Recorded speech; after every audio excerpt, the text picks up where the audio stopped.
Okay. Okay, good afternoon, everyone. We're going to stand up for the Pledge of Allegiance. Pledge allegiance to the flag of the United States of America and to the republic for which it stands, one nation, under God, indivisible, with liberty and justice for all.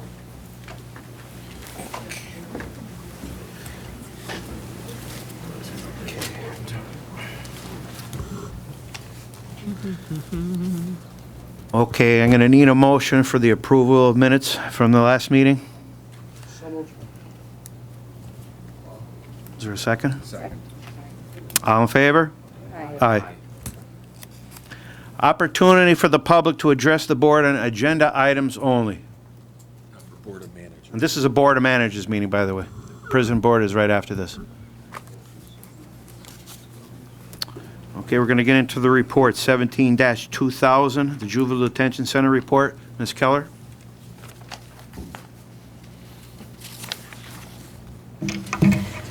Good afternoon. Good afternoon. Okay, I'm reading two reports. The first one is December's report. There was 5 juveniles at the time of that report at the facility.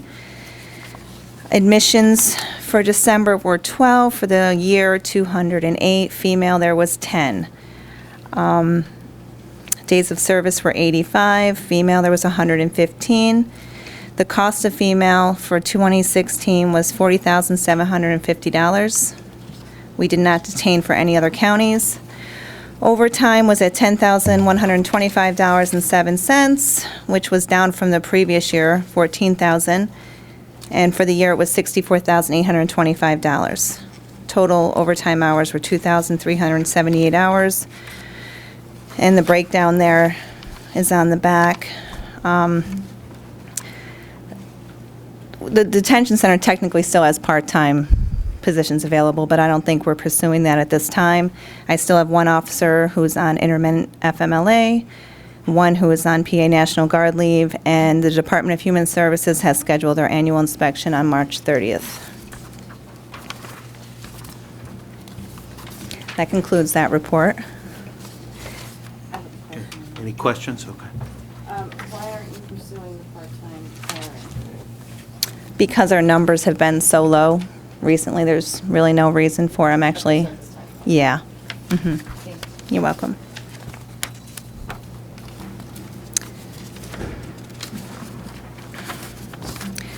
January, currently we have two juveniles at the facility. January admissions were at 14 and 1 female. Days of service were 98, 24 for female. We did have 2 females in another facility, actually down Northampton, for a total of $6,000. Our overtime was at $4,072.01, with 141 total hours of overtime for that month. The breakdown is on the back, and basically the staffing status report is the same as the notes. And that concludes my report. Do you foresee any more overtime then? Am I pursuing more overtime? Is there going to be, because you're 141 hours overtime? Yeah. So, In this past month, we've had to do a lot of trainings. A lot of the guys had to do CPR trainings, suicide prevention trainings, due to the inspection. okay, so that was what brought the overtime hours and not Yeah, it shouldn't be like that. I mean, I have 4 guys on 3 to 11, which is usually where most of my overtime comes from, so I don't foresee any major overtime. Anything else for Ms. Keller? That's it? thank Okay, you. thanks.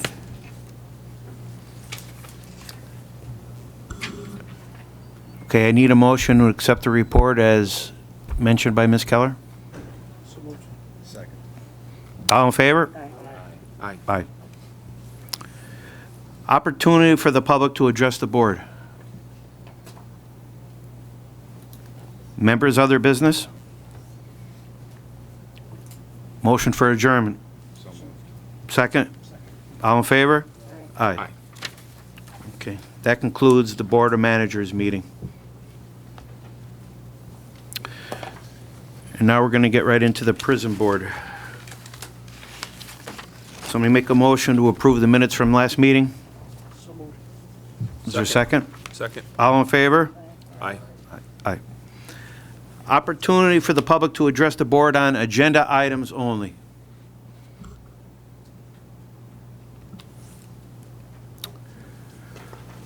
Okay, motions, 17-1009, motion to approve all current and payables for the Community Correction Center, Juvenile Detention Center, and the prison, subject to Mr. DeBillio's office.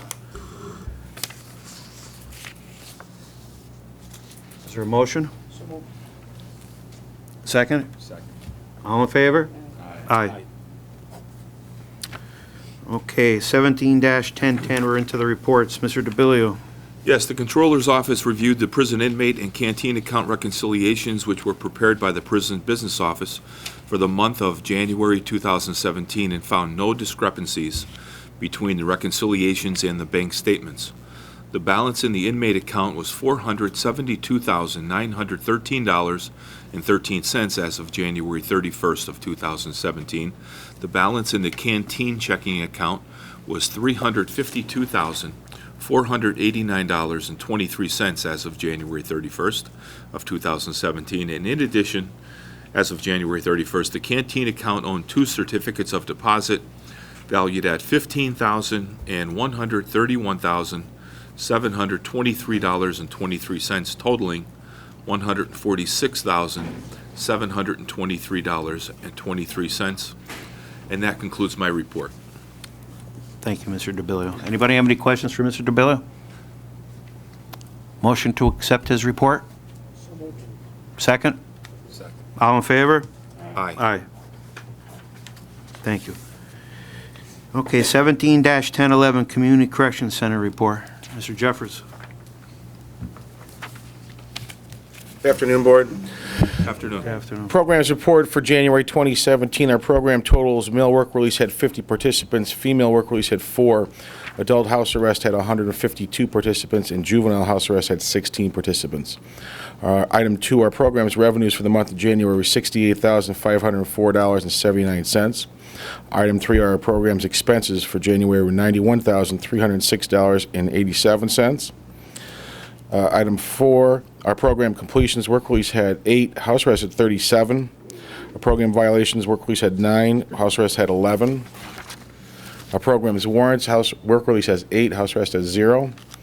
And item 7, our budget for the first month, our overtime is at 5%, expenses at 7%, and revenue is at 8%. 2 quick items to note. We're still waiting to hear back from the state on our grant application. We put a request in this week if we had any information. We have not heard back yet on that. We still have our fingers crossed that we're going to get that grant.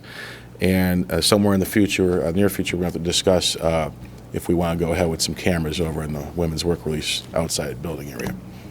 That's all. That concludes my report.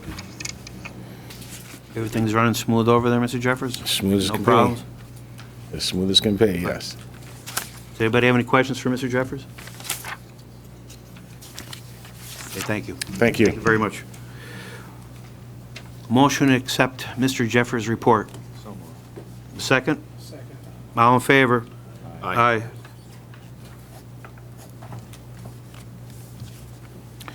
Okay, Warden's report, Mr. Betty.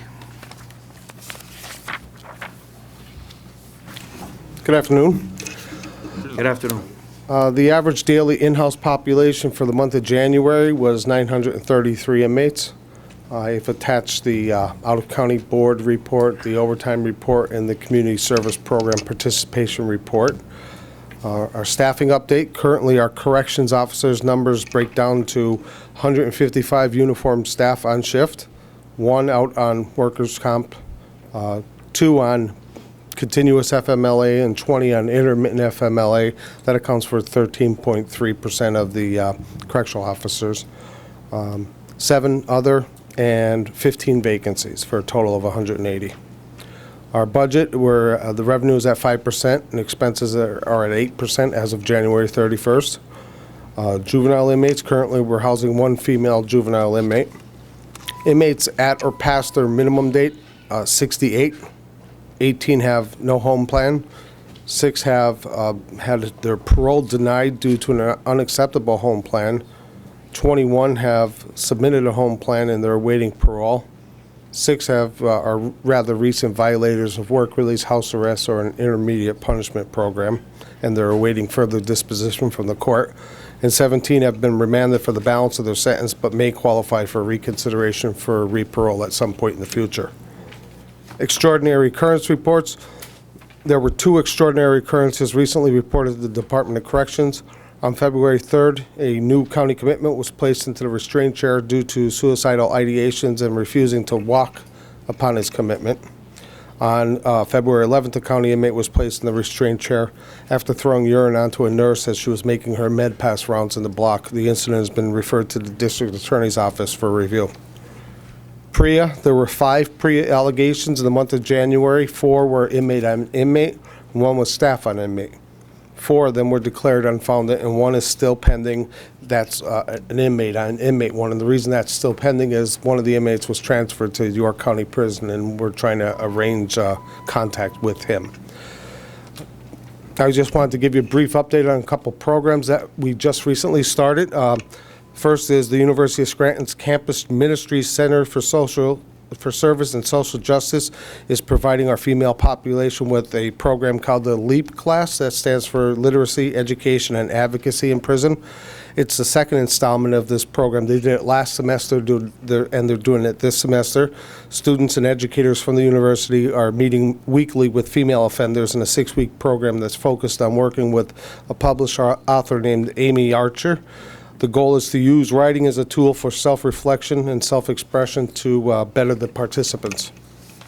Another program that we've started up is dealing with or working with Keystone College. It's called the Inside Out program. It's facilitated by Professor Stacy Weiland and students from the Keystone College. Professor Weiland has been providing this same program at the SCI in Waymart for approximately 10 years.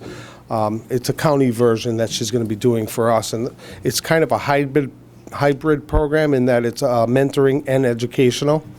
And it's our hope that the group will discover that you can't judge a book by its cover, that we're all similar no matter how varied our life experiences may be, and that everyone is human and making a mistake doesn't necessarily define someone. And finally, the prison is, as of tomorrow, we're starting up a new program in conjunction with the Women's Resource Center, and it's aimed at sexual assault victim education for our female population. The program is being offered to them because, thankfully, the Women's Resource Center is willing to do it, and it's a well-known fact that we have a very high number of individuals in our female population that are victims of sexual assault, physical assault, and mental assault, and we're going to try to help them out as best we can. As the board knows, I'm very big on programming, and I'll continue to support new programs as well as reinforcing the tried and true ones. And that concludes my report. Any questions for the warden? Hi, Warden, on the program from the University of Scranton, can I get a copy of that program and what this author published? Sure. Warden, the one question I have is, there's 68 inmates that are still out there past their minimum date to be released. What about the 18 that have no home plan? What do you do with them? With them, we try to help them to develop it. Oftentimes it's very hard because oftentimes what it is an individual that either doesn't have any family or friends in the area, or unfortunately they've been cycling through the prison system for years, and family and friends have kind of washed their hands of the individual. So each one we have to go kind of in a case-by-case basis and try to figure something out for them. It's one of the hardest things we do at the jail. I'm glad you brought that up, because actually there's 45 total, parole denied due to unacceptable home plan, no home plan submitted and awaiting parole. Didn't we implement some type of, didn't we hire somebody to make sure these got done quicker? Is that effective, or what was They are that? being done quicker. The problem is that they just don't have a home plan. Right. That's, Problem There's is- 21 that submitted them and they're still awaiting parole. The That home might be- plan was submitted, but they're awaiting parole. They could be the individuals. We submit them 45 days in advance of their minimum sentence. I'm going to bet without You're knowing, waiting for a sign-off. a lot of them haven't yet reached their minimum. They're right at the edge of it. So, So you're waiting for a sign-off. Yeah. and they do get Yeah. So technically they didn't, okay. Right. Now, the other thing is isn't, don't we have contracts with UNC and some of those programs with Catholic Social Services? We deal with them very often. We can try. Sometimes it's a case where if the individual's in on an arson charge, it's really hard to find that person a home to go to. It's hard to find a place that'll accept a person that was in jail for arson. There's other offenses too that are sometimes much harder to get the individual accepted into any facility or any program. So again, it's always a challenge with us. Yep. Gordon, these are three great programs, it seems, for the female inmates, and you should be commended for that. Now, did you seek these programs out? Actually, no. They came to me early fall, and I'm very supportive of programs. I did that for years and years for the county. And anytime somebody comes with something, my first impulse is let's give it a try. And then I take a look at it, and if it seems feasible, and then I reinforce that and say let's give it a try. These all sound like excellent programs.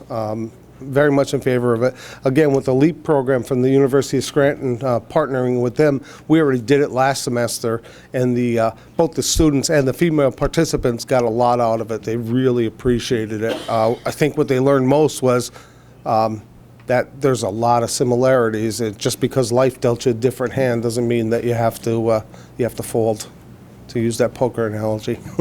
It's good to know these programs are out there, and hopefully we can get together with any others that may help the inmates. Yep. Thank you. Any other questions for the ward? Thank you, ward. A motion to accept the warden's report. Is there a second? All in favor? Aye. At this time, I'm going to request an executive session, a personnel matter. So could everybody just step out briefly?